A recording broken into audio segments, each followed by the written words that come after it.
The remaining motions I'll have to deal with formally because I've got to call the party spokesperson, Roisin Shortall, at 10:27. So could I have the Dalkey motion formally seconded? The Wicklow motion 139 formally proposed, seconded. The P. Gralton Leitrim motion formally proposed, seconded. So now I call on the party spokesperson on social protection. I think that's what it is now, Roisin. That's right, yeah. To respond to the debate. Roisin. Thanks, Chairperson, and good morning, delegates. I want to thank all of the contributors to our debate on social protection. All of the issues raised in the motions are important ones, and I welcome the raising of those issues. I want to start at the end, motion 140, that unfortunately we didn't have time to debate here, but I think it's a very important one. It's on personal injury cases, and we will be pursuing that. I want to assure the proposers of that motion. In certain circumstances, illness benefit is acting as a subsidy to insurance companies. The Department never claims back a cent of this. I've raised this a couple of times with the Minister, and the reply I've received has always been that the Minister is looking at the issue.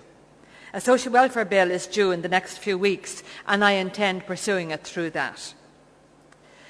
Because, delegates, we have got to get the message out there that it is possible to make savings on social welfare without hitting the poor.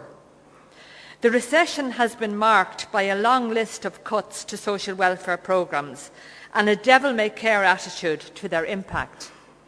The cuts over the past 18 months have been severe and merciless.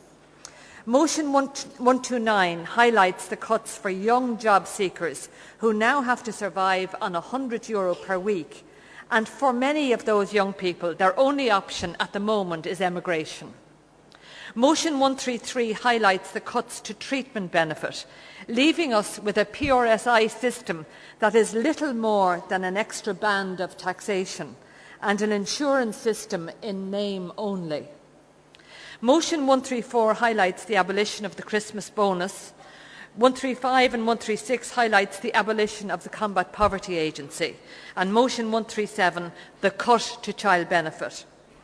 Each of these cuts has led to real hardship among ordinary, decent families. That's why the Labour Party vigorously opposed them. It's why we will go on opposing them until the government looks at real alternatives like cutting corporate welfare or the huge property-based tax breaks. We also have two motions before us on pensions. Motion 138 endorses the concept of a pensions insolvency payment scheme. In supporting this motion, delegates, I would emphasise the word concept, as I should warn that the government's PIP scheme does not represent pension security for very many workers. Indeed, the case taken this week by Waterford Crystal workers, who were left in the lurch by government and pension regulators, shows that the government has singularly failed on pension security and utterly failed to meet their obligations under EU law. One issue that I wanted to highlight in particular is mentioned in one of the motions, and that is the back to education allowance. As the motion outlines, in most cases, applicants have to wait 12 months to avail of the third level option under this scheme. This is absolutely ludicrous. It is an incentive to remain long-term unemployed until the eligibility criteria are fulfilled. It actually encourages welfare dependence rather than preventing it. This waiting period should be immediately reduced to 3 months, and the Labour Party is committed to making that rule change when returned to government.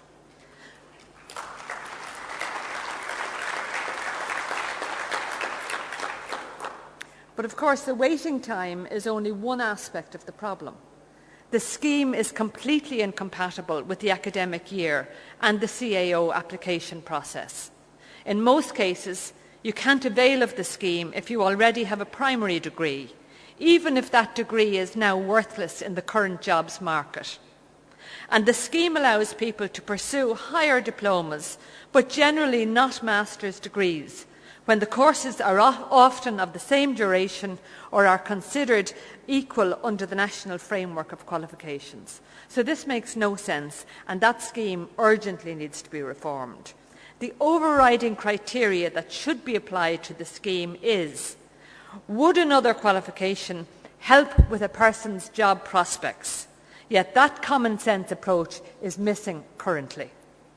1 in 3 of our young men are unemployed.